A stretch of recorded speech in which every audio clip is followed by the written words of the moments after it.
असं छान दर्शन घेतलं महादेवाचं।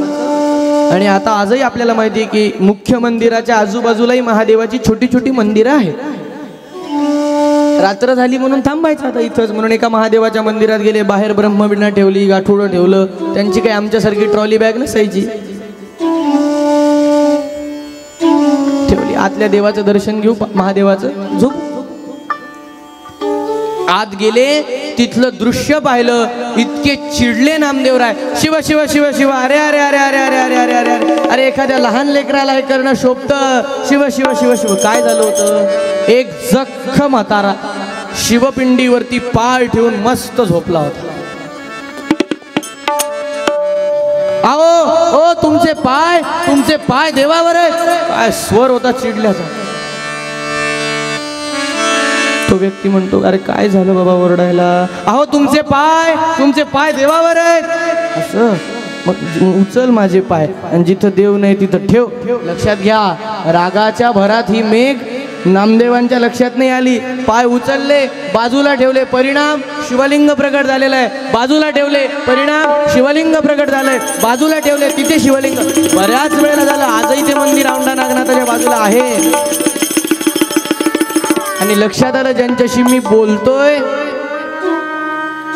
साधी सुधी विभूती नाही, गुडघ्यावर बसले, हातच जोडले महाराज, की मानी शंकर आपुल्या प्रियपदा, की बिल्व पत्राहुनी किंवा ती नगराज ब्रह्मतनया, गोदा जगत पावनी, ते हे बहुथोर पाय आपुले, भाग्ये मला लाभले, ते मी सोडू तरी कसे मजवदा,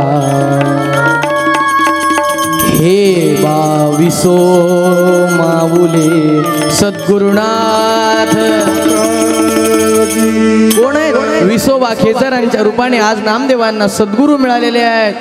काय ज्ञान द्यायचं ते दिलं, सद्गुरूंच्या प्राप्तीचा आनंद होता। आज घरी आले, पत्नीला सांगितलं, अगं आज पांडुरंगाला पुरणाच्या पोळीचा नैवेद्य कर। कारण काय असतं, डॉक्टरने सांगितलेलं असतं आपल्याला शुगर आहे, पण देवाला केली की आपल्याला खायला मिळते ना, अगं प्रसाद आहे, 2-4 तर हाणल्याच पाहिजे।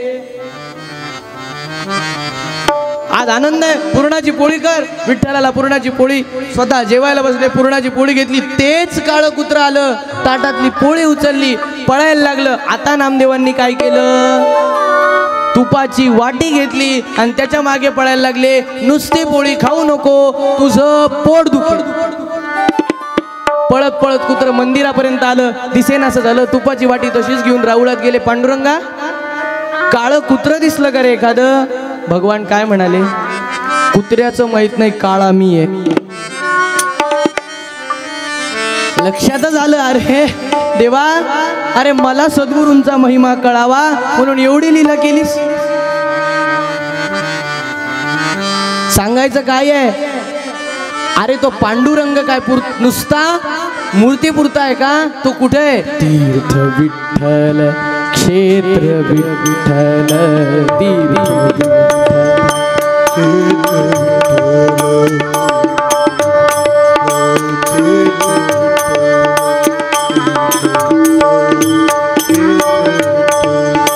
देव विठ्ठल देव पूजा,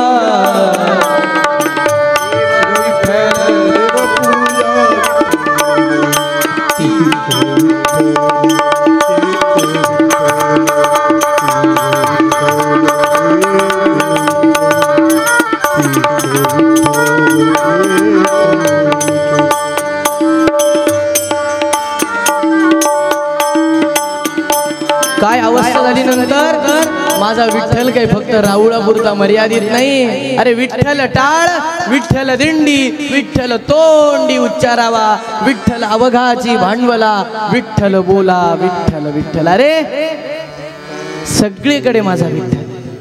ही जाणीव कोण करून देतं? सद्गुरू करून देतात। आज रोहगणाच्या आयुष्यामध्ये जडभरत महाराज असेच आले। रे जे चैतन्य यांच्यामध्ये आहे तेच यांच्यामध्ये आहे, तेच माझ्यामध्ये आहे, तेच तुमच्यामध्ये। ही जाणीव सद्गुरू आज रोहगणाला जड भरताने करून दिली. राजा, अरे जिवंत माणसाचा अपराध करून देवळात देव शोधायला जाऊ नये.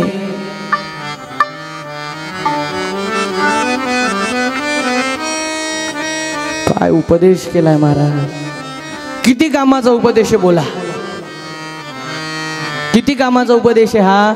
आज काही बरीच आपल्याकडे नसेल पण बरीच समाजामध्ये अशी घरे आहेत जिथे घरातल्या कुत्र्यांवरती 20-20 हजार रुपये महिना खर्च होतो, पण त्या घरात आई वडिलांना 50 वेळेला स्वतःच्या गोळ्या औषधी मागाव्या लागतात. आणि अशा मंडळींच्या केलेल्या दानाचा तरी काय उपयोग आहे मला सांगा. मला माफ करा पण हा टाळ्या वाजवण्याचा विषय नाही, हा चिंतनाचा विषय.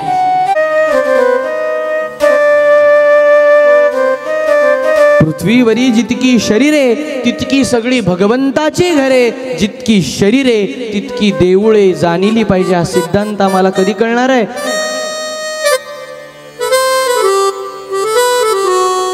अलौकिक असा उपदेश केलेला आहे. जड भरताने माफी मागितली. महाराज, माझ्या लक्षात आलं मी आता माझ्या स्वतःच्या पायाने पायी चालत चालत सगळ्या देवांचं दर्शन घेईल. मी माझा राजा असल्याचा अहंकार टाकून देवाचं दर्शन घेईल. रोहगण निघून जातात. भरत महाराज त्याच ठिकाणी बसलेले आहेत. त्यांनी आपला जीवात्मा त्याच ठिकाणी शिवात्म्याच्या चरणी विलीन केलेला आहे. अशा भरत महाराजांची कथा आहे. ही कथा आम्हाला शिकवते काय. अहो, एवढं भयंकर कठोर अशी तपश्चर्या केलेला जड भरत राजा, पण एका हरणामुळे 3 वेळेला जन्म यायला लागले. आपल्या मागे हरिण एका हरणाचा कळप आहे. बोला, आपणही जड भरत आहे, त्याच्या मागे एकच हरिण होतं, त्याची वासना. आपला हरणाचा, हरिण म्हणजे मी हरणाबद्दल बोलत नाही, हरिण हा त्याच्या वासनेचा विषय होता. आपली वासना अडकून राहील असे आपल्या मागे किती विषय आहेत बोला. मलाही वाटतं माझी कथा टीव्हीवर आली पाहिजे, मला लोकांनी हे केलं पाहिजे. ही वासना आहे. प्रत्येकाच्या जीवनात अशा वासना खूप शिल्लक आहेत. इतका तप केलेल्या भरत महाराजांना जर छोट्याशा हरणाची वासना 3 वेळेला जन्म घ्यायला भाग पडत असेल तर तुम्ही आम्ही कुठे आहोत परमार्थ मार्गामध्ये, हा विचार केला पाहिजे.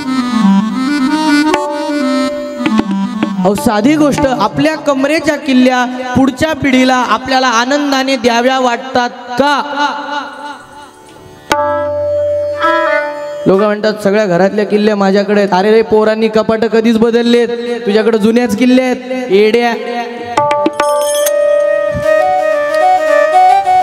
हो, जर इतका साधा मोह आमच्याच्याने सुटत नसेल तर आम्हाला पुनरपि जननम पुनरपि मरणम पुनरपि जननी जठरे शयनम हे चालायचं कधीपर्यंत.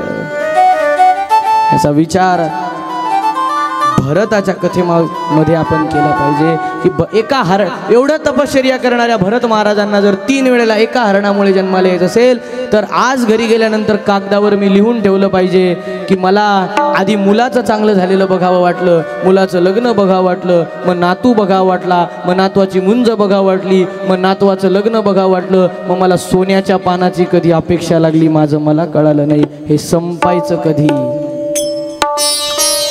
आताही 3 वाजलेत, चहाची वासना झाली की नाही? झाली आहे ना? आलाय वासना आम्हाला सोडत नाहीत. भरत महाराजांच्या कथेतून एकच शिकायचं. जड भरत राजा हरणी गर्भा गेला, झाला तो घातला वासनेने, झाला तो घातला वासनेने,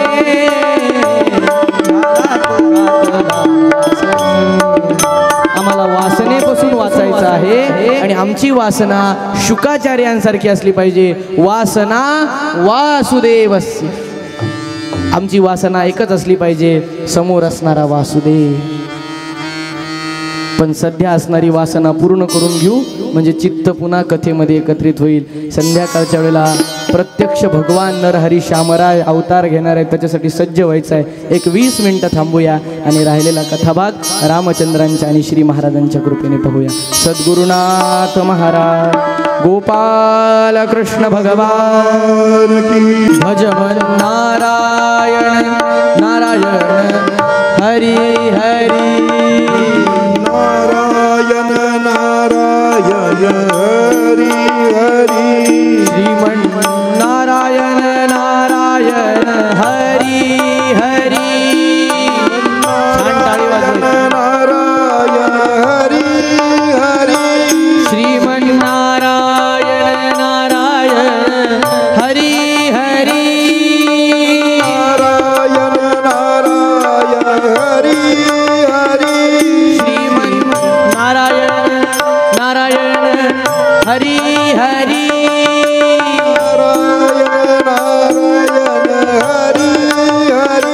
भज मन नारायण नारायण श्रीमन नारायण नारायण श्रीमन नारायण हरि हरि भज मन नारायण नारायण हरि हरि श्रीमन नारायण नारायण हरि हरि भज मन नारायण नारायण हरि हरि म्हणा नारायण नारायण हरि हरि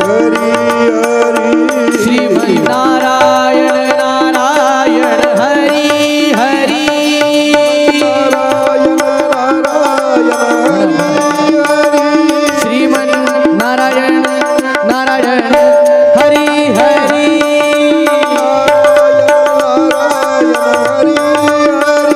श्रीमन नारायण नारायण हरि श्रीमन श्रीमन नारायण नारायण श्रीमन नारायण गोपाल कृष्ण भगवान की राजाधिराज प्रभु रामचंद्र भगवान की सद्गुरुनाथ महाराज की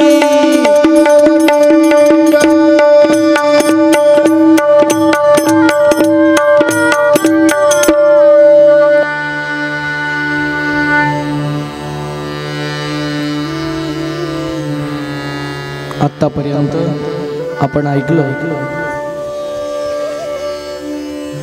जड भरत राजा हरणी गर्भा गेला घाला तो घातला वासनेने.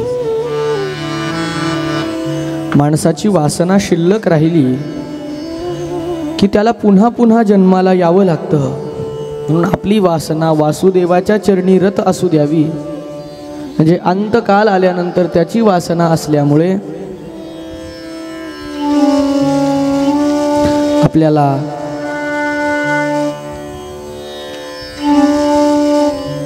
मोक्ष सुखाचा लाभ मिळेल.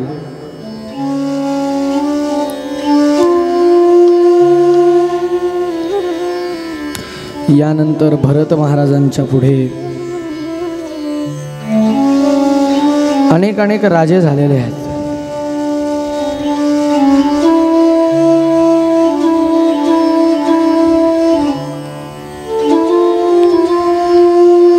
याच वंशामध्ये पुढे वेण नावाचा एक राजा.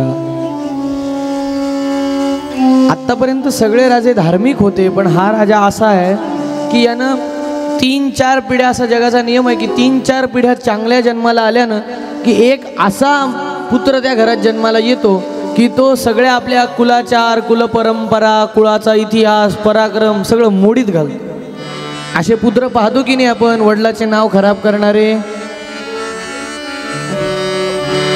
हा वेण तसा निघाला. राजगादीवर बसल्याबरोबर यानं सांगितलं सगळी मंदिरं, देऊळं, यज्ञयाग बंद करून फक्त देव मला मानायचं, माझी पूजा करा. परिणाम असा झाला, यज्ञात भवती पर्जन्याः. यज्ञ झाला ना तरच पाऊस मिळतो. का?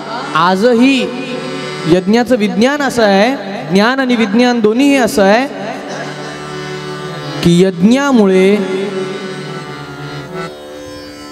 वरुण नावाची जी पावसाची देवता आहे तिला कमांड मिळते. की इथे या भूमीवर एवढ्या एवढ्या पावसाची गरज आहे आणि तो पाऊस तिथे पडत असतो. म्हणून विविध प्रकारची यज्ञ करण्याची परंपरा आपल्याकडे आहे. याने यज्ञ बंद केले, पाऊस बंद झाला. अनाचार, वैराचार, स्वैराचार, अधर्मी राजा राजसत्तेवर असून चालत नाही. त्या देशासाठी ते चांगलं नसतं. म्हणून धर्मगुरू आणि सप्तऋषींनी मिळून, सर्व प्रजेने मिळून असं ठरवलं की वेणाला राजगादीवर बसू द्यायचं नाही. का? पूर्वीच्या काळी राजसत्ता ही धर्माधिष्ठित राजसत्ता असायची. आजही बघा, दोन्हीही गोष्टींना, राजसत्तेला धर्मसत्तेचा आश्रय असला पाहिजे आणि धर्मसत्तेलाही राजसत्तेचा आश्रय असला पाहिजे. याचं उत्तम उदाहरण म्हणजे छत्रपती शिवाजी महाराज आणि राष्ट्रगुरु समर्थ रामदास स्वामी आहे. जगद्गुरु तुकाराम महाराजांचं स्वराज्यासाठीचं काम. धर्मसत्तेच्या पाठीमागे राजसत्ता उभी होती, राजसत्तेच्या. आणि त्या काळात प्रजेला वाटलं की असा अन्यायी राजा आम्हाला नको, म्हणून सर्वांनी वेणाला त्याच्या पदावरून पदच्युत करायचं ठरवलं. म्हणजे त्या काळपासून आपल्याकडे प्रजेला किती किंमत आहे बोला. ज्याला आज आपण लोकशाही म्हणतो, पुराणांमध्ये ती सापडते. प्रजेने ठरवलं, राजा रात्रीतून बदलून टाकला. आताही राजा रात्रीतून बदलतो, पण कधी राजाला वाटलं तर. सकाळी उठलं की वेगळंच काहीतरी पाहायला मिळतं चित्र.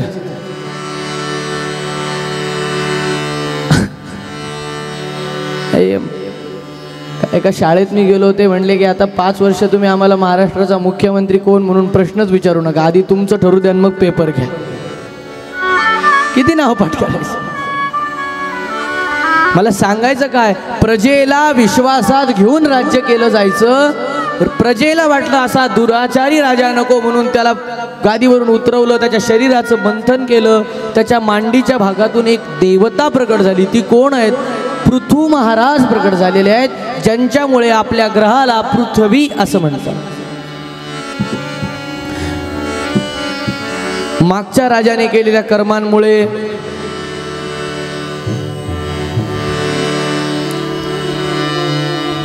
हे सगळे पृथ्वी नापीक झालेली होती. पण पृथू महाराजांनी 99 अश्वमेध यज्ञ पृथ्वीवरती तिच्या रक्षणासाठी का यज्ञ केल्याने पृथ्वी शस्यशालिनी,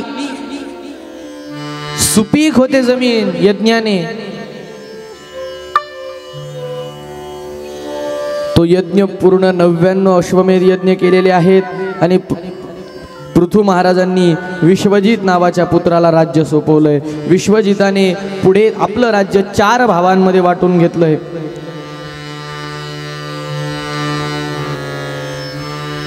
विश्वजित जो आहे तो इंद्रापासून अंतर्धान पावण्याची विद्या शिकलेला होता, म्हणून याला अंतर्ध्वन नावानं सुद्धा ओळखतात. याच्या पोटी हवीरधान नावाचा एक पुत्र आलेला आहे. पुढे यांना 10 पुत्र झालेले आहेत, ज्यांना प्रचेतस असं म्हणून ओळखतात. 10 पुत्र आहेत. नारदांनी यांना प्रवृत्ती मार्गाचा उपदेश केलेला आहे. आणि हा उपदेश करत असताना एक रूपक कथा सांगितलेली आहे, पुरंजन चरित्र. आपल्याला माहिती असेल.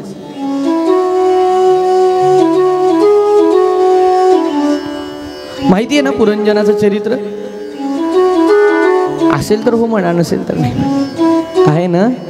नाही? ऐकूया. रूपक कथा आहे, बोध घ्यायचा. एक पुरंजन नावाचा एका नगरीचा नरेश आहे.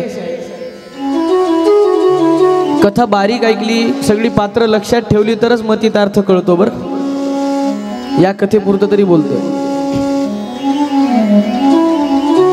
या पुरंजनाने एक दिवस अरण्यामध्ये आपल्या मित्राला घेऊन हा निघालेला आहे. मित्राचं नाव आहे अविज्ञात. कोण? एका नदीच्या काठी गेलेले आहेत, उभे आहेत. आणि गुहा दिसली. पुरंजन म्हणाला, माझ्या राज्यात ही गुफा याच्या आधी कधी दिसली नाही, म्हणून तिथे आत गेला. पलीकडच्या बाजूने निघायला एक रस्ता होता, पलीकडच्या बाजूने गेला. अतिशय सुंदर नगरी दिसली. अरे, माझ्या नगरीच्या इतकी जवळ एक नगरी आहे मला माहित नाही. राजा म्हणलं की साधारणतः आपला प्रदेश माहीत असावा अशी अपेक्षा असते, पण ही नगरी मी कधीच नाही पाहिली. 9 द्वार होते त्या नगरीला. द्वार किती होते हे लक्षात ठेवायचं आहे सगळं. किती? 9 दार होते त्या नगरीला. एका दारातून हात आलेला आहे. गेला 6 बगीचे पाहिले. बगीच्यात हाच आपण जिथे बसलोय हा बगीचा आहे. किती रमतं मन माणसाचं. गरम फरशीवर बसण्यापेक्षा खाली गवत आहे मस्त. जीवार आलं की हातानं तोडत बसता येतं झोप येण्यापेक्षा. 6 बगीचे, विविध प्रकारचे, फळाचा बगीचा, फुलाचा बगीचा, पानाचा बगीचा. छान पाहिलं, रमला. पुढे गेला 5 बाजारपेठा दिसल्या. त्या बाजारपेठांमधून गेला एक महाल दिसला. काय मोठा महाल आहे. त्या महालातून एक तरुणी बाहेर आली.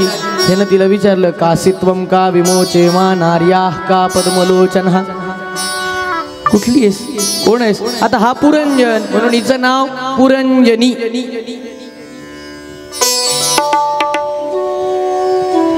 मी तुझ्या रूपावर भाळलेलो आहे, तुझी अनुमती असेल तर मी इथं राहायला तयार आहे. ती म्हणाली, ठीक आहे, मी तुला पतीसादृश्य प्रेम देईल, पण तुझी पत्नी होणार नाही.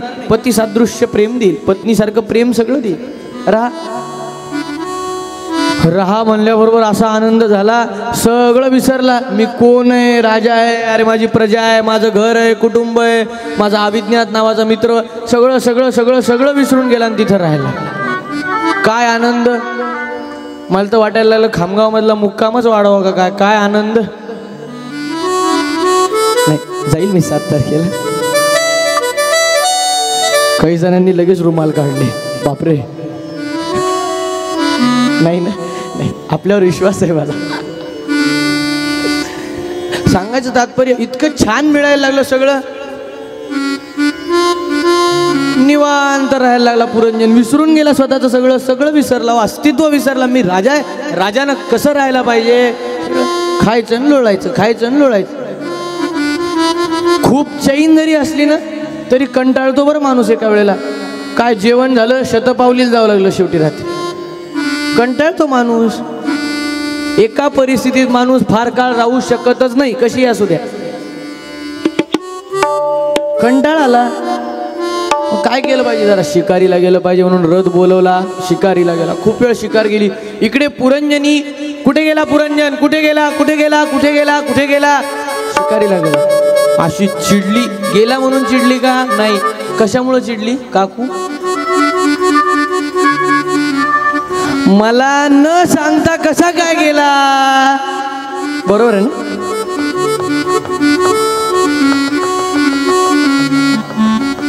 हा आला, थांबलीच नाही, कुठं जाऊन बसली, क्रोधागारात. पूर्वीच्या काळात पूर्ण घरामध्ये त्रागा करण्याची परवानगी नसायची. एक विशिष्ट खोली असायची कोपऱ्यात, म्हणून रुसायचा कोपरा त्याला म्हणलं जायचं. तिथे जाऊनच त्रागा करायचा, कारण लक्ष्मी स्थिर राहत नाही पूर्ण घरात रागराग केला. त्या क्रोधागारात जाऊन बसली होती. हा गेला, शोधलं, पुरंजनी कुठे आहे, पुरंजनी इथे नाही, तिथे नाही. हा कुठे आहे, बाईसाहेब कुठे आहेत, क्रोधागारात. अरे काय झालं. हा गेला आणि पाहिलं, इकडच्या तिकडच्या गप्पा केला, एक शब्द बोलू ना. हा इकडून बोलायला गेला की ही इकडं तोंड करती, इकडून बोलायला गेला की इकडं तोंड करती. गुरुजी तुमचा काय अनुभव.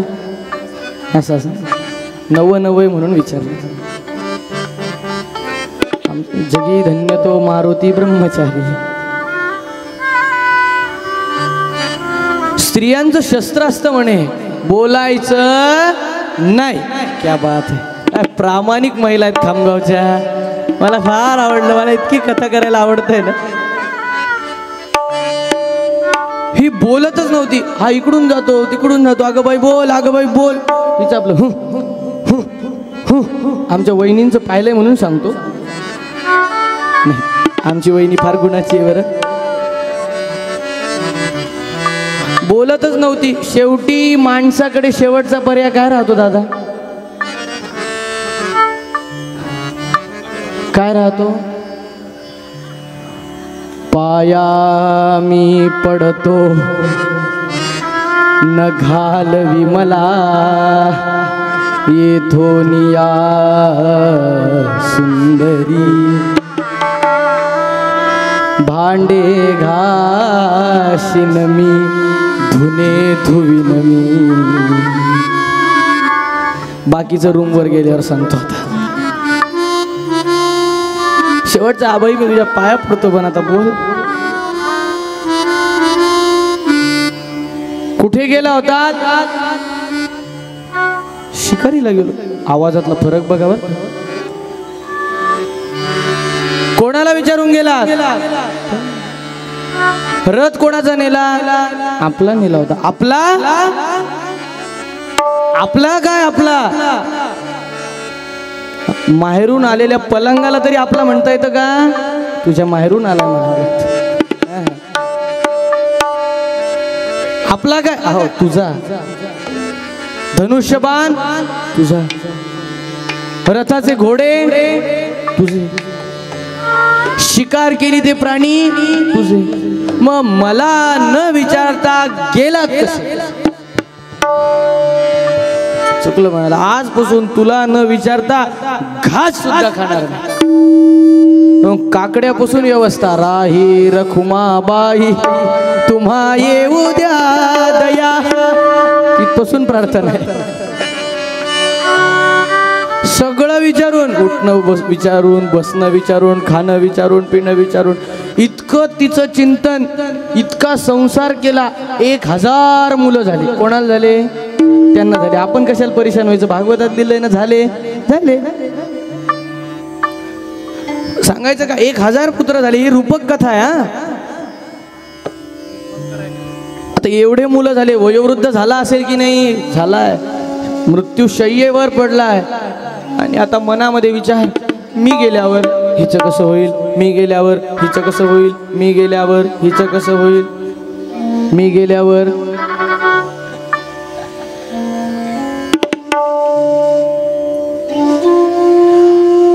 मी जर गेलो, आता मी थकलेलो आहे, या राज्यावर माझ्या जर कोणी आक्रमण केलं तर हिला उचलून नेतील. हिचं कसं होईल? हिचं कसं होईल? तसंच झालं. चंडमेघ नावाच्या गंधर्वाने या नगरीवर आक्रमण केलं. सगळी नगरी लुटून नेली. पुरंजनाचा मृत्यू कुठल्या चिंतनात झाला? हिचं कसं होईल? हिचं कसं होईल? स्त्रीचं चिंतन करत होते. अंती मती सा गती. त्याप्रमाणे पुरंजनाला पुढचा जन्म स्त्रीचा मिळाला. कुठली? विदर्भ देशामध्येच मलयध्वज नावाचा राजा राज्य करत होता. त्याची पत्नी म्हणून जन्म मिळाला.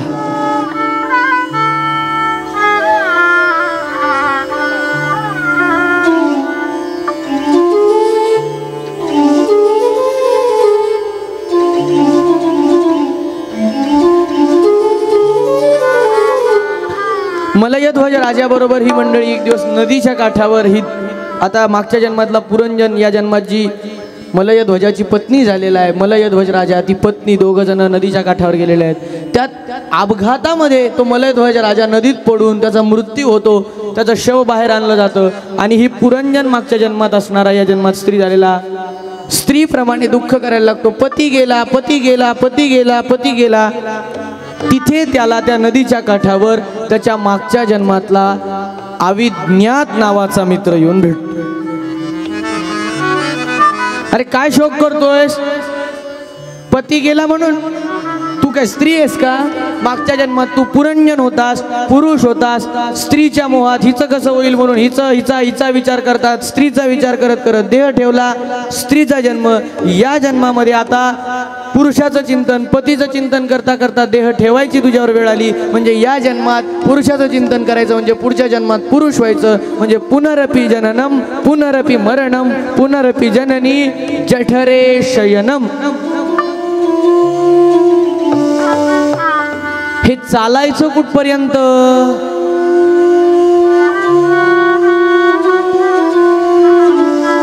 हा पुरंजन म्हणजे आपण आहे. ती 9 द्वाराची नगरी, हे शरीर आहे आपण धारण केलंय ना. 6 बगीचे म्हणजे 6 विषय वासना आहेत.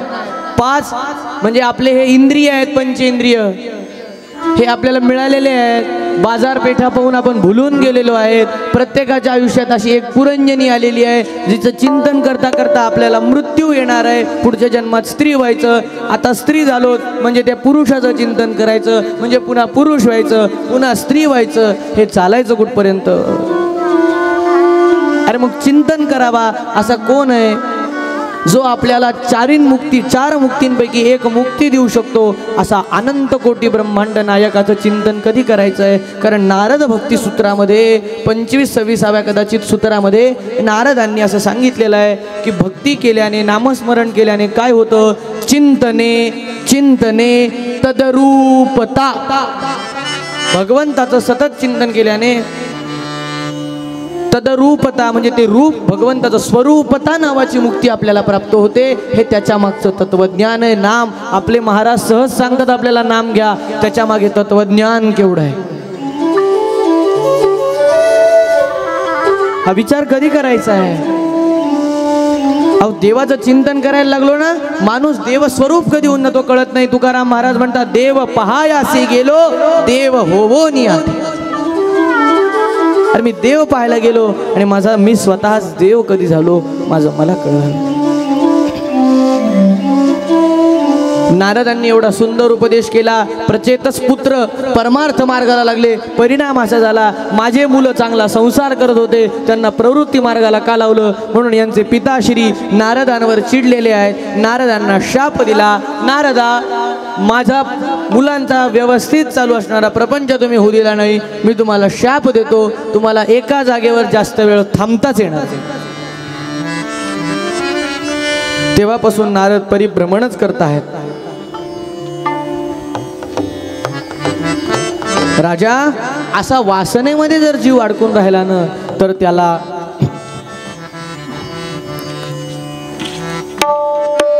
प्रसंगी शिक्षा सुद्धा भोगाव्या लागतात. म्हणून आपल्याकडे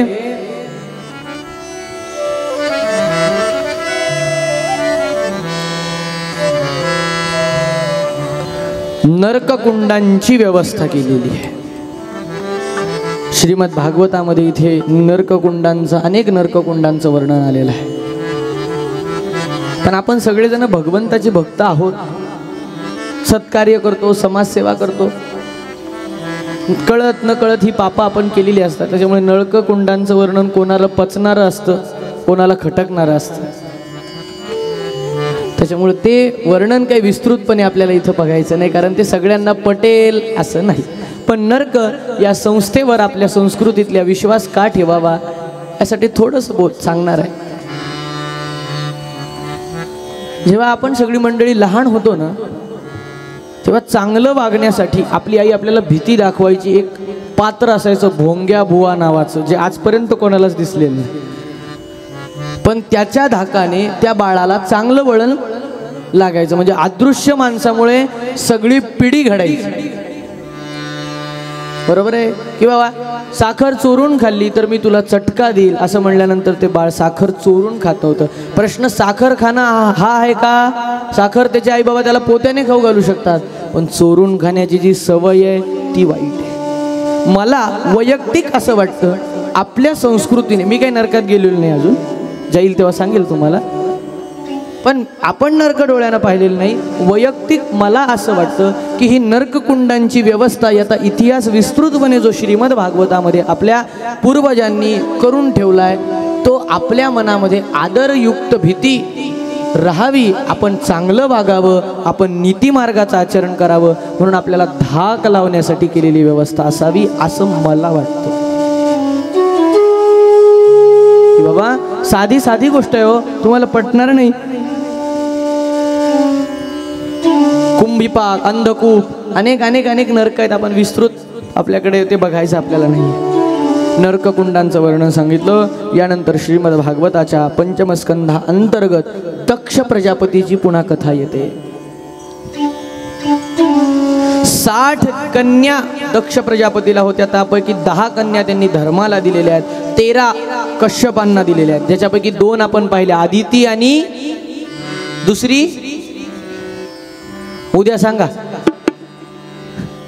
दिती.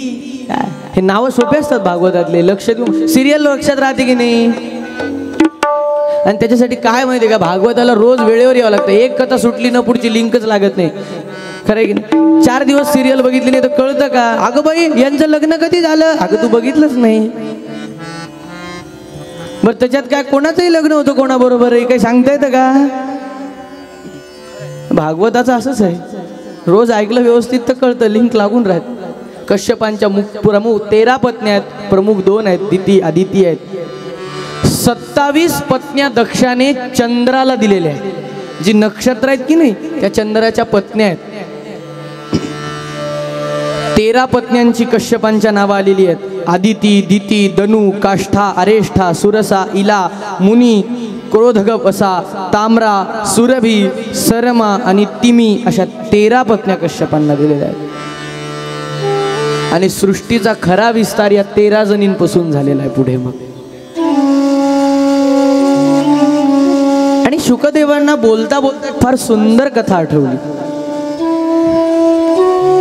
राजा, माणसाकडे सत्ता संपत्ती आली ना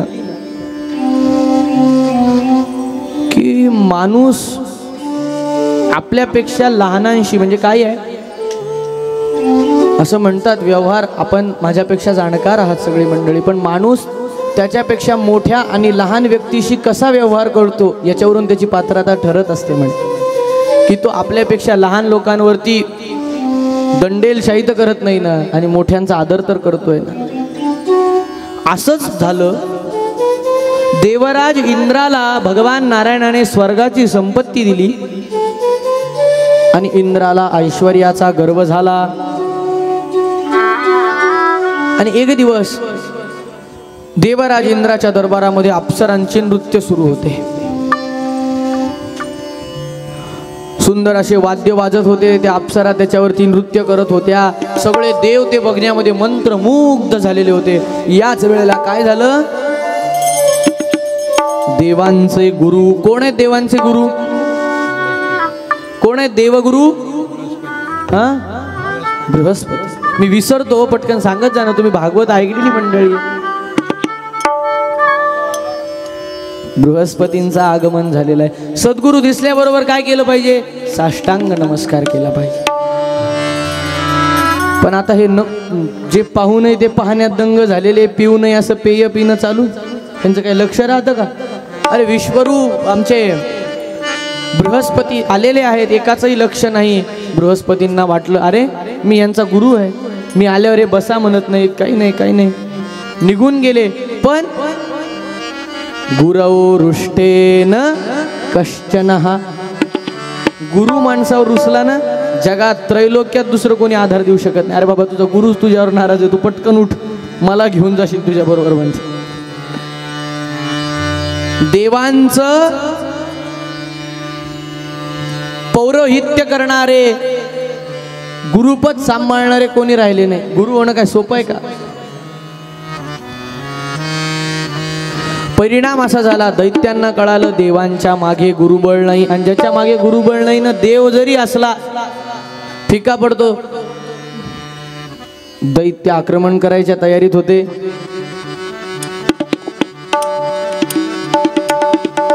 आपल्याला युद्धाच्या आधी गुरु मिळाले पाहिजे. आता माणसाला काय वाटतं, हा गुरु नाही ना तो गुरु करू, तो नाही ना तो गुरु करू.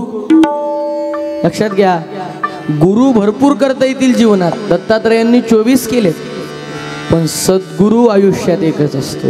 माझं बोलणं लक्षात येत आहे का. गुरु आणि सद्गुरु हे सारखे नाही आहेत. ज्या व्यक्तीकडून आपल्याला विद्या मिळते ना ते आपले गुरु आहेत. ही मंडळी हे वाद्य ज्या गुरूंकडून शिकले असतील ते त्यांचे गुरु झाले. पण कुठलीही विद्या कला येणारा व्यक्ती सद्गुरु होऊ शकत नाही. तो ब्रह्मानंदम परम सुखदम या सगळ्या व्याख्येत बसणार असला पाहिजे. एकच गुरूंच्या बाबतीत असं सांगितलेलं आहे की पतिव्रता स्त्री जशी आयुष्यात एकदा पती केल्यानंतर आपला पती बदलत नाही ना, तसं सद्गुरूंच्या बाबतीत असलं पाहिजे. आपण आपल्या संस्कृतीत तरी बोला, पती बदलायची पद्धत आहे का, नाहीये. तसं सद्गुरूंचं, हे माझे सद्गुरू आहेत. सगळ्या संतांना गुरुपदीच पाहायचं, पण माझे सद्गुरू आहे काय. गुरुबळ नाही, काय करायला पाहिजे. कोणाला गुरु करावं? राक्षस कुळाचा, म्हणजे काय, ज्याचे वडील ब्राह्मण कुळाचे आहेत आणि आई राक्षस कुळाची आहे, असा त्वष्ट्याचा पुत्र विश्वरूप. या विश्वरूपाकडे सगळे गेलेत. विश्वरूपाला विचारलं, विश्वरूपा तुझा अधिकार मोठा आहे, तू आमचा देवांचा गुरु हो. विश्वरूप म्हणाला, हे बघा, कोणाचाही गुरु होण्याच्या भानगडीत पडू नये. का? त्यानं केलेली पाप मिटवण्याची ताकद आपल्यात सामर्थ्य असेल तर गुरु व्हावं. का? शेवटच्या शिष्याचा उद्धार होईपर्यंत त्याच गुरूंना जन्माला यावंच लागतं. गुरु होणं फार आजकाल लोकांना फार सोपं वाटायला लागलं. शाल घ्यायची की गुरुमंत्र झाला. आपण गुरु करताना व्यवस्थित करून बघितलं पाहिजे की माझे अधिकारी तर आहेत ना, माझे सद्गुरू, आपला विश्वासाला कुठे तडा तर जात नाहीये ना. अहो, आडात नसेल तर पोहऱ्यात कुठून येईल मला सांगा. सामर्थ्यवान गुरु नाही गेला तर कसं होईल माहितीये का? आंधळ्याने आंधळ्याच्या खांद्यावर रात्रीच्या अंधारात जंगलात चालताना हात ठेवला. दोघांनाही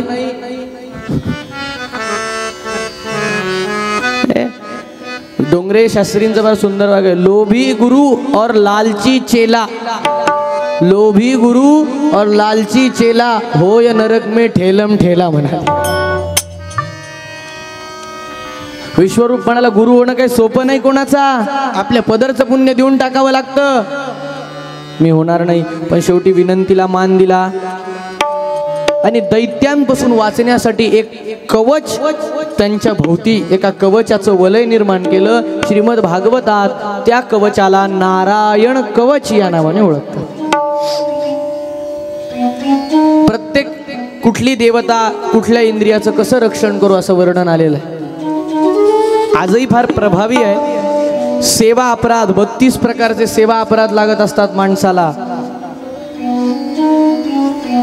वाहनावर बसून पायात चप्पल घालून देवाचं दर्शन करणे पहिला अपराध.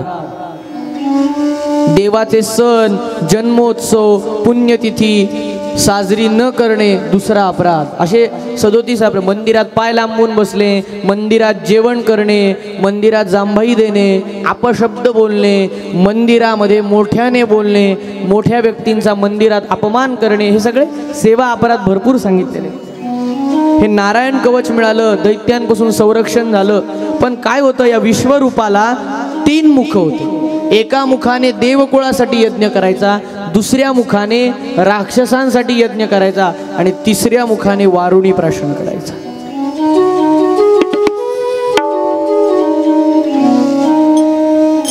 इंद्राच्या लक्षात आलं की हा आपला गुरु आहे देवांचा, तरी सुद्धा हा विश्वरूप राक्षसांसाठी यज्ञ करतो. इंद्राला राग आला.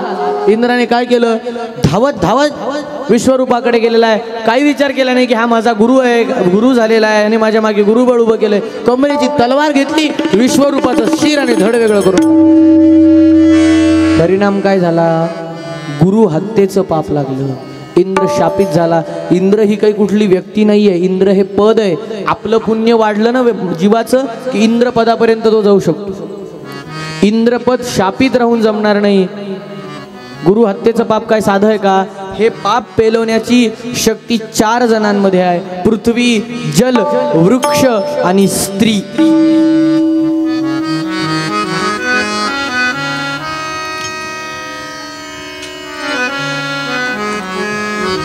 पृथ्वीला कुठली जमीन नापीक आहे, कुठली सुपीक आहे, हा इंद्राच्या शापाचा परिणाम आहे. जल कुठे खारा आहे, कुठे गोड आहे. वृक्ष, पान तोडल्याबरोबर जे पांढरं द्रव्य येतं की नाही पानाचं, ते इंद्राचं घेतलेलं पाप आहे. आणि स्त्रियांसाठी रजोधर्म जो आहे येतोय तो इंद्राचं घेतलेलं पाप. इंद्राला शापातून मुक्त करून टाकलं. पण मात्र माझा पुत्र तुमच्या कामी आला. कारण विश्वरूप कसा होता, त्याला देवांशी घेणं देणं नव्हतं आणि राक्षसांशी घेणं देणं नव्हतं. त्याच्या आईवडिलांचं विवाह तसा झालेला होता. कोणता विवाह म्हणतात त्याला? आई राक्षस कुळाची, वडील देव कुळाचे, तसा विवाह होतो. त्वष्ट्याला राग आला की माझा पुत्र इंद्रासाठी गुरु झाला. त्वष्ट्याने यज्ञ आरंभला महाराज. काय? इंद्र शत्रो विवर्धस्य, इंद्र शत्रो विवर्धस्व, माझा शत्रू इंद्र असं म्हणायचं होतं. पण मंत्रांचा उच्चार चुकला, परिणाम विपरीत झाला. इंद्र शत्रू असं म्हटल्यामुळे इंद्राचा शत्रू खरं पाहायला गेलं तर आता कोण होता? हा त्वष्टाच होता. त्याच्यावर उलटा विपरीत परिणाम झाला. म्हणून मंत्र, वेदातली मंत्र म्हणत असताना आपल्या घरी आलेले गुरुजी आणि आपणही ते मंत्र व्यवस्थित म्हणतो की नाही याची तपासणी केली पाहिजे. अहो साधं मराठी बोलायला चुकलं तर मार खायची वेळ येते. आमचे गुरुजी उदाहरण सांगायचे, त्यांच्या लहानपणी म्हणे एक कीर्तनकार बुवा कीर्तनाला यायचे आणि आजही आळंदीत पद्धत आहे, 12 गावचा सप्ताह होतो बघा. 12 गाव मिळून एक सप्ताह करतात. तर ते कीर्तनकार बुवा परिहार देताना बोलायला लागले. आनंद पहिल्या काळी काय प्रवासाचं साधन, श्रीमंत माणूस असला तर घोडागाडी, नाही तर सर्वसामान्यांना बैलगाडी. आभार म्हणायला लागले, फार सुंदर मंडप आहे म्हणाले, असं तसं बोलले म्हणे मराठी. आणि म्हणाले की बाबा फार आनंद वाटला, अरे तुम्ही सगळे बैल गाडीत बसून आले.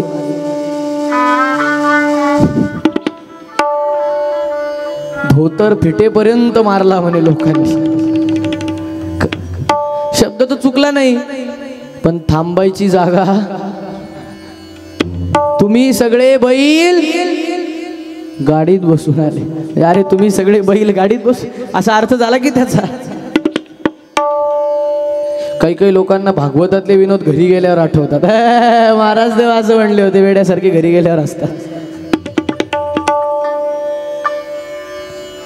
मला मराठी भाषाची जर एवढी गंमत असेल, मंत्राचा, अहो देवाधीनम जगत सर्वम मंत्राधीनं च देवता,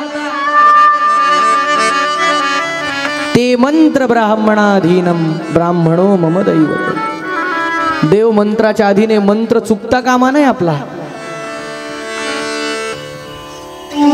मंत्र चुकला, पण यानंतर देवकुळावर वृत्रासुर नावाच्या एका दैत्याचं संकट उद्भवलं. असा भयंकर दैत्य आहे की इंद्राला त्याचं सिंहासन सोडून जावं लागलेलं आहे. शेवटी ब्रह्मदेवाला विचारलं वृत्रासुराचा वध कसा करता येईल. त्यावेळेला ब्रह्मदेवानं सांगितलेलं आहे की एक ऋषी आहेत, त्या ऋषींच्या हाडापासून अस्त्र बनवावं लागेल. त्या हाडापासून बनलेलं अभिमंत्रित केलेलं जर अस्त्र त्या वृत्रासुरावर चालवलं तर आणि तरच वृत्रासुर मरण पावू शकतो. कोणते ऋषी आहेत? दधीची नावाचे ऋषी. दधीचींकडे जा. आता मला सांगा कोणाकडे जायचं? आणि जरा तुमची हाडं देता का? अरे लोक मोबाईल हातात देत नाही, हाडं काय मागतो? देतील श्रीमुख. सगळे देव जमा झालेले आहेत, दधीची ऋषी बसलेले आहेत. प्रार्थना केली, महाराज अरे आज सगळे देव आलेले आहेत, काय झालं? महाराज देवकुळावर संकट आलंय. वृत्रासुराचं हो कल्पना आहे. मग महाराज उपाय मिळालाय. काय? आपल्या अस्तींपासून जर अस्त्र बनवलं तर त्या अस्त्राने वृत्रासुराचा वध होईल असं कळतंय. असं माझ्या अस्तीची गरज आहे. 5 मिनिटं उभा राहा इंद्रा, अग्नी प्रज्वलित करून घेतो, माझा देह भस्म होईल, भस्म गंगेत टाकून दे, माझी हाडं अस्ती घेऊन जा. काय संत आहेत, काय साधू असतात. साधू म्हणतात कोणाला हो? ज्यांनी 6 जणांना आधू करून टाकलेले ना ते साधू असतात. काम क्रोध लोभ मोह मद मत्सर यांना ज्यांनी आधू करून टाकलेले ते साधू. अरे बुडत असे जन न देखवे डोळा, म्हणून कळवळा येत असे. अरे मी सोडा, जिवंतपणी मी सोडा, गेल्यानंतर अहो मला आजही जायचंय, उद्याही जायचंय. आज गेल्याने माझं हाड देवकुळाच्या रक्षणाला कामी येणार आहे ना. दधीची ऋषींचा काय त्याग आहे. आमची संत परंपरा किती उदात्त आहे. लाल टोपीवाल्यांची आपल्याला गरज नाही, गोंड्यावाल्यांची. आपले संत खूप आहेत.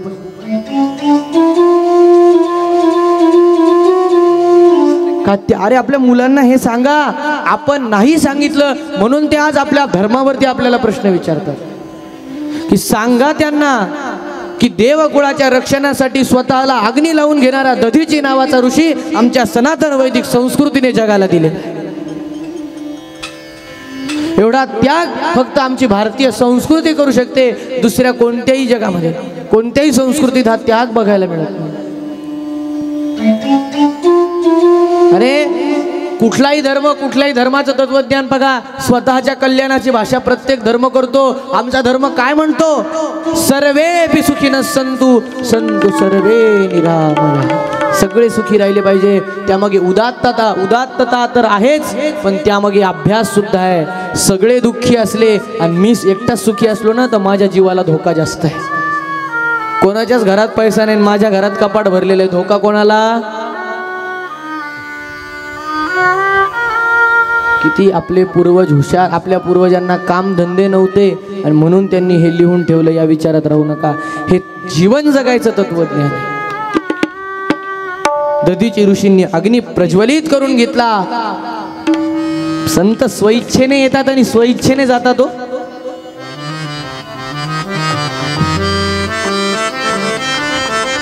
हाडं घेतली, अभिमंत्रित करून अस्त्र बनवलं, वृत्रासुरावर चालवलं. बरोबर वृत्रासुर संपला महाराज. काय जयघोष केल्या लोकांनी, गोपाल कृष्ण. सगळे देव आनंदाने भजन करत करत पुन्हा एकदा स्वर्गात आरूढ होण्यासाठी जात आहेत. गोविंद हरे गोपाल हरे राधारमण गोविंद हरे गोपाल हरे राधारमण गोविंद हरे गोविंद हरे गोपाल हरे राधारमण गोविंद गोविंद हरे गोपाल हरे गोविंद हरे गोपाल हरे राधारमण गोविंद गोविंद हरे गोपाल हरे राधारमण गोपाल कृष्ण. परीक्षित महाराज शुकदेवांना विचारतायत, महाराज हा वृत्रासुर एवढा कसा काय भयंकर की एका ऋषींना त्यांचं सगुण रूपातलं जीवन संपावं लागलं? असा कोण होता हा राजा? वृत्रासुर हा पूर्वजन्मीचा चित्रकेतू नावाचा राजा होता. आता वन्स अपॉन अ टाइम सुरू झालं बरं का. भागवतात असं खूपदा करावं लागतं आपल्याला. फ्लॅशबॅक ज्याला मराठीत म्हणतात ना, हा ते. हा चित्रकेतू नावाचा शूरसेन देशाचा चक्रवर्ती सम्राट होता. विवाह झाला तरी सुद्धा पुत्र होत नव्हते म्हणून एकामागे एक भरपूर विवाह केले, पण पुत्र सुख काही मिळालं नाही. खूप राण्या आहेत, पट्ट राण्या आहेत, इतर राण्या आहेत. एक दिवस त्याच्या राजवाड्यामध्ये, चित्रकेतूच्या राजवाड्यामध्ये एका ऋषींचं आगमन झालेलं आहे. कुठले ऋषी? अंगिरा ऋषींचं आगमन झालेलं आहे. अंगिरा ऋषी आलेले आहेत. राजा तुला आशीर्वाद द्यायला. हे संत मंडळी काय करायची पूर्वी? राजा लोकांना आशीर्वाद देण्यासाठी परिभ्रमण करत असायची. काही दुःख आहे का तुला? सगळं छान आहे ना महाराज? सगळं छान आहे, पण एक दुःख आहे. पुत्रहीनश्च मे राज्यम सर्व दुःखाय कल्पते. महाराज पुत्रहीनश्च मे राज्यम, मला पुत्र नाही. अरे राजा बरं आहे की मग पुत्र नाही ना, नामाला लाग, परमार्थ करायला लगेच संधी आहे तुला. नाही महाराज, मी आपण पाहिलं ना आत्मदेव ब्राह्मणाच्या कथेमध्ये पुत्र मोह कसा असतो. राजा अरे आज होणारा पुत्र क्षणभर आनंद देईल, पण जीवनात कधी ना कधीतरी दुःख देणारच आहे तो. हे बघ राजा, भगवान आपल्या प्रत्येकाच्या जीवनामध्ये तेच करतात जे आपल्यासाठी योग्य असतं। मग मला सांग, आवडीचं होणं आपल्या जीवनात महत्वाचं आहे का योग्य होणं महत्वाचं आहे? बरोबर आहे? एक भरपूर वेळेला लहान लेकरू घरातलं जर चाकूशी खेळत असेल, त्याची आई त्याला म्हणते परत दे, खेळू नको, लागेल, तरी ते खेळतं। ती 2 मुस्काटात देते त्याच्यात, ती चाकू घेऊन टाकते। याचा अर्थ असा आहे का आई वाईट आहे? मारलं नाही ना, आईला वाईट म्हणायला पाहिजे नाही ना, आई वाईट। मग देवाने एखादी गोष्ट मनाविरुद्ध केली तर देवाला कशा काय शिवा घालता? चाकूचा परिणाम आपल्याला कळत नाही, तो आपल्या आईला कळतोय।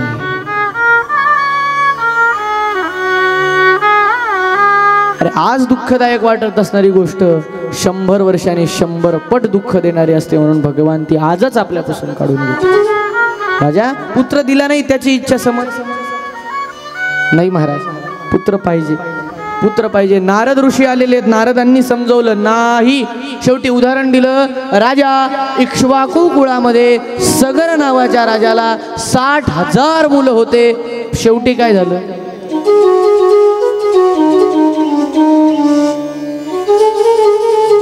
नाही। पण याचं चाललं तेच, महाराज अपुत्रस्य गतिर्नास्ति, निपुत्रिकाला गती नाही म्हणे। अरे राजा काय बोलतो? आत्महिताकारणे देवे दिधली मनुष्य योनी, आत्महित साध नाही महाराज, काहीतरी व्यवस्था करा, काहीतरी व्यवस्था करा। पुत्र कामेष्ठीचा यज्ञ करून घेतला। कामेष्ठी नावाचा एक प्रकार आहे यज्ञातला। संकल्पात पुत्र, कन्या, भार्या असे सगळे ते प्रकार आहेत। त्याने पुत्र कामेष्ठी यज्ञ केला, मुलगा झाला, पट्ट राणीला मुलगा झाला। काय आनंद, काय जल्लोष केला असेल। मुलगा झाला, मुलगा झाला, हत्तीवरून काय साखरण पान काय राजाला शोभतं का? त्याने हिरे मोतीच फेकले असतील त्या बाळावरून ओवाळून।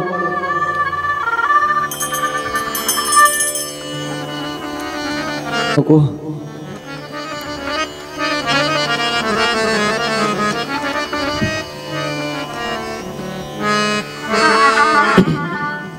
ह्याला पुत्र झालेला आहे, सगळा आनंद चाललेला आहे, पण परिणाम असा झाला की ज्येष्ठ राणीला पुत्र झाल्यामुळे राजा जास्तीत जास्त वेळ त्याच राणीच्या कक्षात बसायला लागला। तिचीच काळजी, तिचंच सगळं। त्याचा विपरीत परिणाम बाकीच्या राण्यांवर झाला। बाकीच्या राण्या म्हणाल्या तिला पुत्र झाला न, म्हणून ती आता जरा लाड करून घ्यायला लागली। म्हणजे आपल्यावर अशी वेळ आली, याचा कारण कोण आहे? ते बाळ। ते बाळच ठेवायचं नाही, म्हणून त्याच्या घुटीमध्ये विष कालवलं। तिने त्या बाळाला ती विषयुक्त घुटी दिली, झोपलंय म्हणून झोपी घातलं। नंतर काळं निळं पडलेलं चित्रकेतूने पाहिल्यावर इतक्या वर्षाने झालेलं बाळ आणि असं गेलं। विचार करा किती दुःख चित्रकेतूला आता झालं असेल। त्याचं दुःख निराकरण करण्यासाठी अंगिरा ऋषी आणि देव ऋषी नारद तिथे आलेले आहेत। राजा आम्ही सांगत होतो तो भगवंताचा न्याय बरोबर होता की नाही, आता सांग। अरे इतके वर्ष तुला पुत्र नाही याचंच दुःख होतं, आता होऊन गेला याचं दुःख किती जास्त आहे का सांग। म्हणजे भगवान करतात ते योग्यच करतात की नाही असा काही। आणि महाराज काय प्रपंचाकडून दणका मिळालेला जो माणूस असतो ना, तो असा परमार्थाला लागतो की बस। अहो ज्या वेळेला वाल्य कोळ्याला कळलं होतं, घरातून नारदांनी विचारून यायला लावलं होतं की तुझ्या पापाचे भागीदार कोण आहेत विचारून ये। सगळे म्हणाले आम्ही तुमच्या पापात भागीदार नाही, कमवून आणणं तुमचं काम आहे, कसे कमवता आम्हाला काय करायचं। डोळेच उघडले। इतकी कठोर तपस्या केली, विद्याधरत्व नावाची विद्या मिळवली ब्रह्मदेवाकडून। काय होत होतं या विद्येमुळे? हवं तेव्हा हवं त्या ठिकाणी, हवं त्या देवतेच्या ठिकाणी जाऊन प्रत्यक्ष त्या देवतेचं दर्शन घेता येऊ लागलो। काय अधिकार मिळवला? ज्याला प्रपंचाचा चटका लागला ना, तो माणूस परमार्थात। तुकाराम महाराजांचा परमार्थ कधी साध्य झाला? जेव्हा सगळी सावकारकी बुडाली।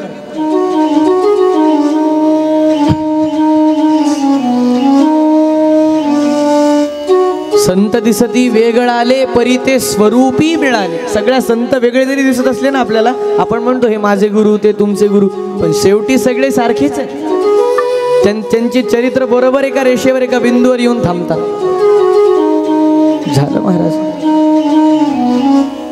आणि एक दिवस फिरत फिरत दर्शन घ्यायचं म्हणून हा कुठे गेला? कैलास पर्वतावर गेला. नेमकं त्या दिवशी भरपूर युगानंतर भगवान शंकरांचं ध्यान संपलं होतं आणि पार्वती माता समोर आपण पाहिलं ना, कितीतरी दिवस त्या पायाजवळ बसून राहायच्या. पार्वती, अगं किती तू माझी सेवा करते, तुझ्यामुळं माझं ध्यान पूर्ण होतं. आनंदाने भगवंताने काय केलं होतं? पार्वतीला आलिंगन दिलं आणि आपल्या मांडीवरती बसवलं होतं.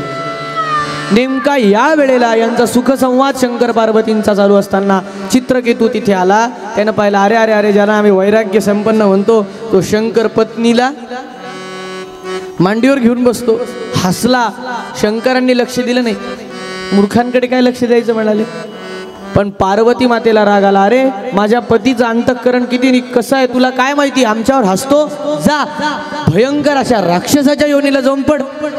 त्या चित्रकेतूला पार्वती मातेने शाप दिल्यामुळे तो वृत्रासुर झाला होता. म्हणून विनाकारण कोणावर हसू नये. देगलूरकर महाराजांचं इतकं छान वाक्य आहे, अकारण कोणावर हसला ना माणूस अकारण कोणावर हसला की भगवंत कारण काढून आपल्या पदरात दुःख टाकत असतो. विनाकारण हसू नये कोण.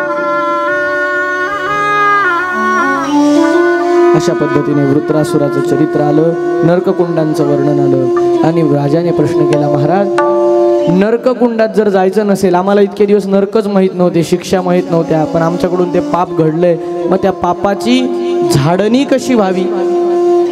भगवंताच्या नामस्मरणाने.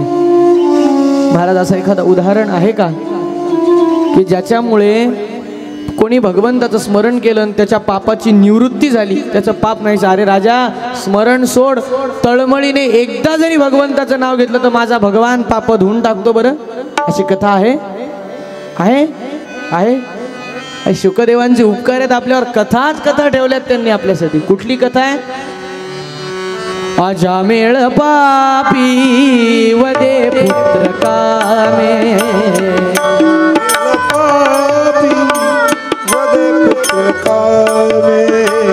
अजामेळ पापी वदे पुत्र कामे.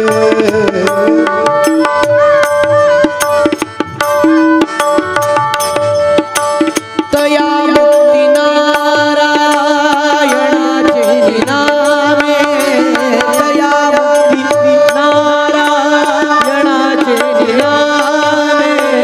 अजामेळ पापी वदे पुत्र कामे, अजामेळ पापी वदे पुत्र कामे, अजामेळ पापी वदे पुत्र कामे. वदे पुत्र वदे पुत्र.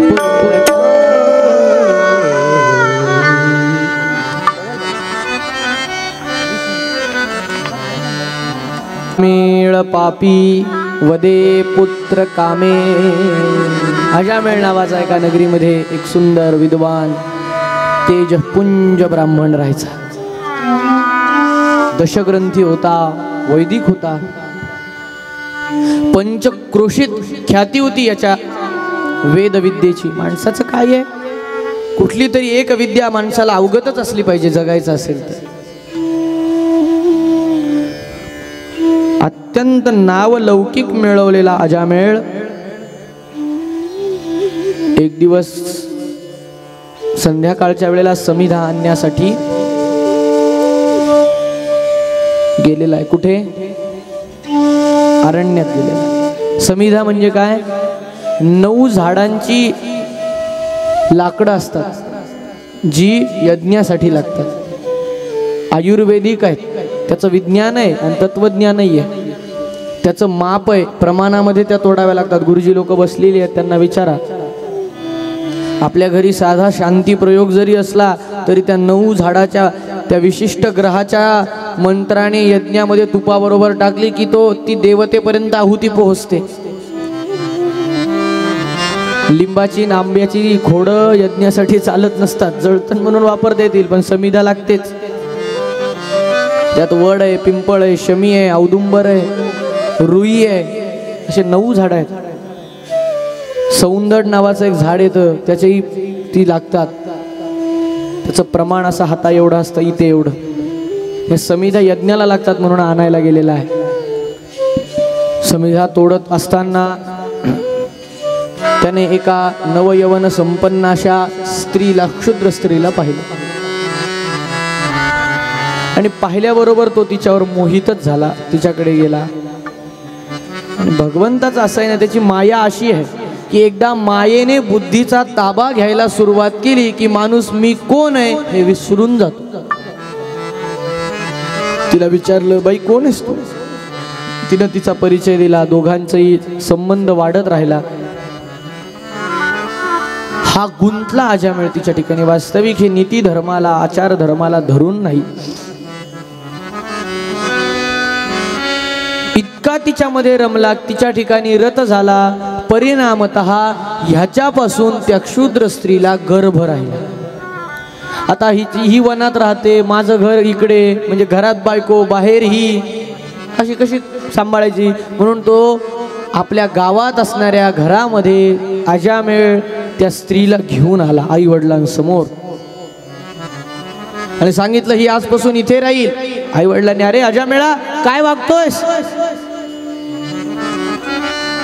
आपला धर्म काय, आपली शिकवण काय, तू वैदिक आहेस, असा आहेस तसा आहेस, खूप समजवलं. बुद्धीचा ताबा मायेनं घेतलेला आहे. माया स्वार आहे बुद्धीवर, आणि भगवंताची माया स्वार होऊ द्यायची नसेल ना बुद्धीवर, तर बुद्धीवर नाम भिनवलं पाहिजे. आई वडील पत्नी सगळे घराच्या बाहेर काढून दिले हिच्यासाठी, हिला घरात ठेवून राहायला लागला. पंचक्रोशीत नाचक्की झाली. अरे अरे काय ब्राह्मण अजामेळ होता आणि कसा वागायला लागला, तुम्हाला कळालं? तुम्हाला कळालं? आई वडील काय पाप झाला असेल विचार करा. क्षुद्र स्त्रीशी संग, आई वडिलांना काढून दिलं. पत्नी जिचं रक्षण करायचंय खरं तर, तिला बाहेर हाकलून दिलं. पापा मागे पाप याचं चालू. आणि एक दिवसाची गोष्ट, ही क्षुद्र स्त्री घरात राहत होती, अजामेळ बाहेर गेलेला होता. काही साधू आले, आवाज दिला, माय घरातूनच, हे बघा काही भिक्षा मिळणार नाही तुम्हाला. भिक्षा नको आम्हाला, तुझा गोठा मोठा दिसतोय, आम्ही तो स्वच्छ करून तिथे स्वयंपाक करून खाऊ का? काय करायचं ते करा असं तिने सांगितलं. त्यांनी तिथल्या विहिरीचं पाणी घेतलं, स्वयंपाक केला, त्या साधू संन्यासांनी खाल्लं. ते निघाले त्यावेळेला ही बाहेर आली. संत कोणाचं काहीच फुकट घेत नाही, हा संतांचा स्वभावच आहे. कोणी संतांना एवढं दिलं ना, संत त्याच्या कल्याणाचीच व्यवस्था करतात. हो, संतांचा आशीर्वाद कधीही खोटा ठरत नाही. समर्थ रामदास स्वामी वयाच्या अत्यंत किशोर वयामध्ये विवाहातून जाम समर्थाच्या जवळ असणाऱ्या अंजन गावातून पळून गेले होते. विवाह मंडपातून पलायन केलं होतं. अशी तपश्चर्या झाली होती. गायत्रीचं पुरस्चरण झालेलं. 13 कोटी रामनामाचा जप, प्रत्यक्ष रामचंद्रांचं दर्शन झालेलं होतं. आणि दशपंचक नावाचं गाव पश्चिम महाराष्ट्रात आहे. त्या गावामध्ये समर्थ एका झाडाखाली आपला गुरुमंत्राचा, रामनामाचा जप करत बसले होते. त्याच वेळेला त्या गावामध्ये दशपंचक गावच्या कुलकर्ण्याचा मृत्यू झालेला होता. त्या काळात सती जायची परंपरा होती. दशपंचक गावच्या कुलकर्ण्याची पत्नी सती जायला निघाली होती. सती जाताना सौभाग्यवतीचा शृंगार करायचा असतो, पूर्ण बांगड्याचा चुडा. सौभाग्यवतीचा वेश माहिती ना तुम्हाला कसा असतो? आता आपल्या भागात तरी फार बरं आहे. कपाळभर कुंकू, नवं कोरं लुगडं नेसलेलं, अशी ती आपल्या पतीच्या अंत्ययात्रेच्या मागे चालत होती. आता सरण्यावर बसायचं, सती जायचं. तेजपुंज तरुण एक महात्मा बसलेला झाडाखाली दिसलेला आहे. आता मरायचंच आहे, त्याचं दर्शन घेतलं पाहिजे म्हणून आली. डोळे झाकलेले होते.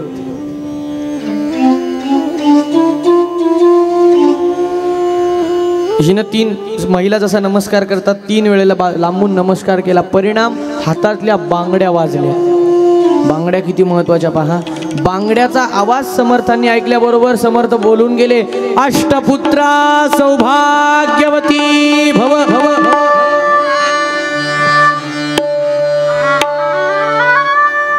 महाराज काय बोलता हो, पतीचं प्रेत समोर ठेवलंय, सरणावर जाऊन बसायचं। समर्थांनी डोळे उघडले, हे शक्य नाही का? समर्थांना स्वतःवर अहंकार आहे का? नाही। ज्या वेळेला तू पाया पडली मी बोलून गेलो ना, त्यावेळेला मी काय करत होतो? राम नाम घेत होतो। ज्या अर्थी राम नाम घेत असताना मी हे बोललो, त्या अर्थी ही माझी नाही, रामरायाची इच्छा आहे, हे होऊच शकणार। हातामध्ये पाणी घेतलं, श्रीराम जय जय राम म्हणून त्या प्रेतावरती टाकलेलं आहे आणि दशपंचक गावच्या कुलकर्ण्याचं प्रेत समर्थांनी उठून बसवलं। संतांचा आशीर्वाद काय करू, संतांचा एकही शब्द वायाला जात नाही हो।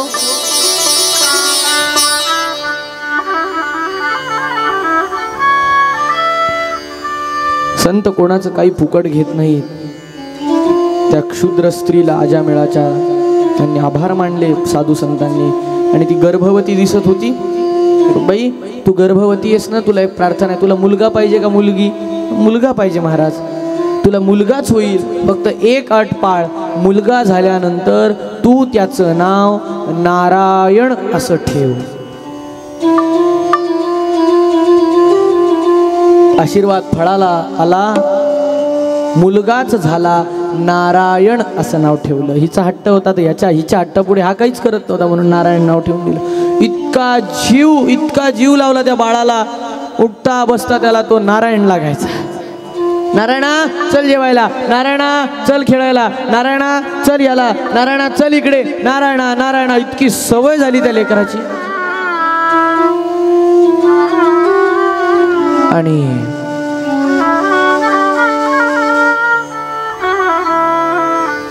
शेवटी थकला, वयाचा वृद्धापकाळ आलेला आहे, मृत्यूशय्येवर पडला। आणि आपण काल ऐकून आलो ना, मृत्यूशय्येवर पडलं की माणसाला जन्मभर केलेली पाप याला आता आठवायला लागला। अरे मी दशग्रंथी ब्राह्मण होतो, मी कसं वागायला पाहिजे होतं, मी कसा वागलो, मी आईबापाला घरातून काढून दिलं, माझी पत्नी जी माझ्या भरोश्यावर घर सोडून आली होती मी तिला हाकलून दिलं, मी किती पापी आहे, मी क्षुद्र संग केला, तिला माझ्यापासून आता पुत्र होणार आहे, पुत्र झाला, मी किती पाप केलेले आहेत, माझं काय एक पाप आहे का? आणि त्याच्या मृत्यूची घटिका आलेली आहे, यमाचे दूत तिथं आलेले आहेत, यमपाश ज्याला दोरी ज्याला म्हणतात, यमपाश प्राण खिचून काढायसाठी शरीरातून जे यमपाश यमदूत वापरत असतात, ते यमपाश यमदूतांनी सोडले। ते यमपाश येताना दिसल्यानंतर माणूस घाबरायला लागतो म्हणतात, आणि म्हणून त्याला घाम वगैरे मृत्यूच्या वेळेला येतो असं म्हणतात। मला काही अनुभव नाही अजून। ते यमपाश येताना दिसले, इतका घाबरला महाराज, पाहिल्याबरोबर जोरात ओरडला, नारायणा। आवाज कोणाला दिला होता? पुत्र कामे, पुत्राच्या मोहात पुत्राला आवाज दिला की नारायणा वाचव रे। मुलाचं जरी असलं शेवटी नाव कोणाचं आहे? अनंत कोटी ब्रह्मांडाचं नायकाचं स्मरण झाल्याबरोबर यमपाश थांबले। विष्णुदूत तिथं आलेले आहेत, यमदूतांना सांगितलं हा जीव वैकुंठात न्यायचा। महाराज तुमच्या फाईलमध्ये काहीतरी घोटाळा झाला,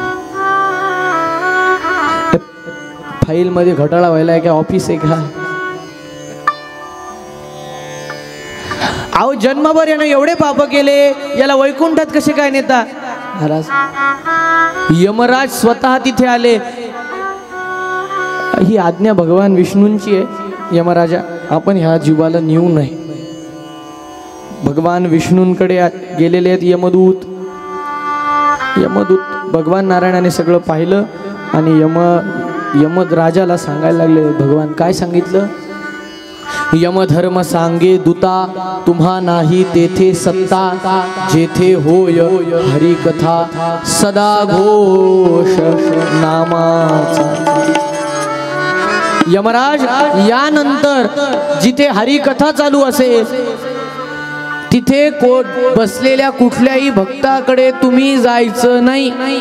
आणि दुसरा नियम, अंतकाले च मामैव स्मरण मुक्त्या कलेवरम. जो मृत्यूच्या वेळेला माझं नाव घेईल ना, मी त्याला मुक्त करायसाठी बांधील आहे. अजामिळाने शेवटच्या क्षणाला नारायणा असा जयघोष केल्यामुळे तो वैकुंठाचा लाभार्थी आहे.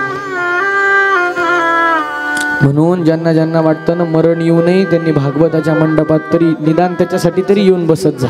इथं मरत नाही म्हणे. जेथे होय हरिकथा सदा घोषणा. काही काही लोकांना फार भीती वाटते मरणाची. इथं येऊन बसा, टेन्शन नाही 7 तारखेपर्यंत.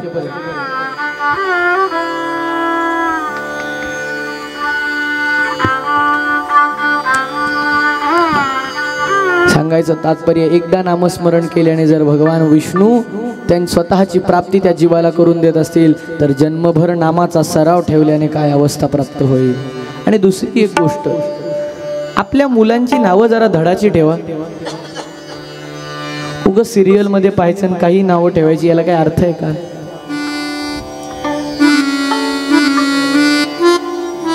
काय बोलू नाही पण बोलल्याशिवाय राहत नाही, असं होतं बघा. पुन्हा आम्ही आमच्या गुरुजींसोबत फार मोठ्या शहरात, आता शहराचं नाव सांगत नाही कशाला, आपण गेलो होतो. माझे कीर्तनाचे गुरुजी. आणि त्या घरात आम्ही बसलो, गुरुजी बसले, आम्ही असे खाली बसलेलो, धनुदादा. आता मस्त कीर्तनकार मंडळी घरी आली की लोकांचं, बाबा मुलांना हे म्हणून दाखव, ते म्हणून दाखव.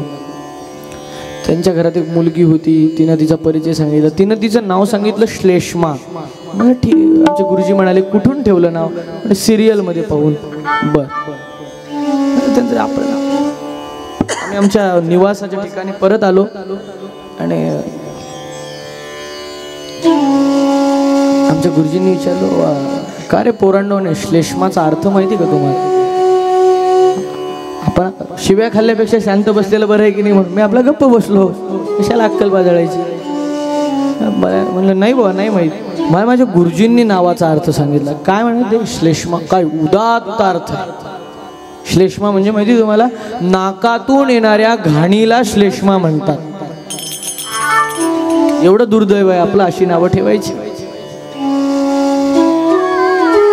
जरा छान काय पहिले नावं असायचे वजनदार. मला जुन्या लोकांचं फार कौतुक वाटतं. नयनराव, जिलबीकडे पाहतात, भजे खातात, पण नयनराव. गंगाधर, आंघोळ नाही महिनाभर तरी पण गंगाधर. जडवड नावं असायचे. राव लावलं की असं वजनच वाटायचं. आता गुड्डी सुड्डी काही नावं ठेवायला लागले लोक. नावं चांगलं, असं नाव ठेवलं पाहिजे ज्याचा अपभ्रंशच करता येणार. आणि जे नाव पुकारल्यामुळे सतत सतत आपल्याला भगवंताचं स्मरण होत राहील, असं नाव घरामध्ये असावं.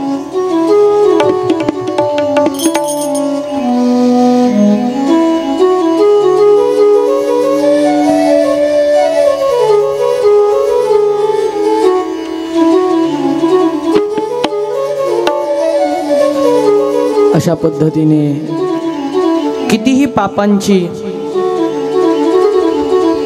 माऊली तर म्हणाले, पापाचे कळप पळती पुढे.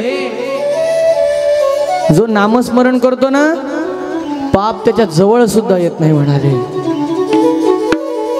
समर्थांनी तर अख्खा समासच लिहिलाय दासबोधामध्ये. नामस्मरे निरंतर ते जाणावे पुण्य शरीर, महादोषाचे राम नामे. एवढं स्पष्ट सांगितलंय कलियुगात की काहीच न करुणी प्राणी, राम नाम जपे वाणी, तेने संतुष्ट चक्रपाणी, भक्ता लागे सांभाळ. नामाने फार उद्धार आहे, फार उद्धार आहे कलियुगात.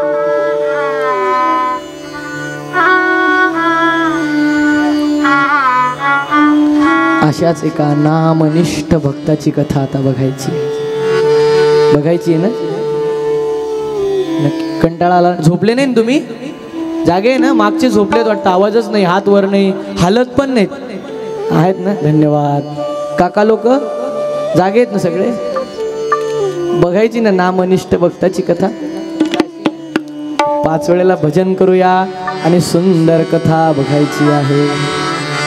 नारायण नारायण नारायण नारायण नारायण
यानंतर मरुदगणांची छोटीशी कथा श्रीमद भागवतामध्ये आलेली आहे.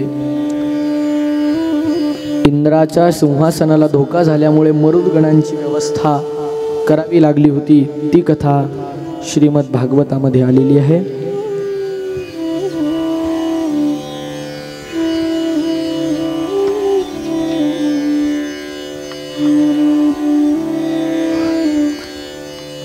यानंतर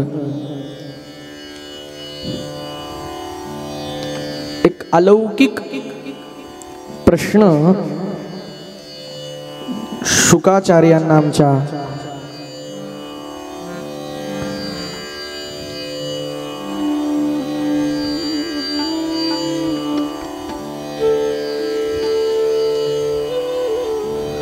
परीक्षित राजाने विचारलेला आहे. महाराज,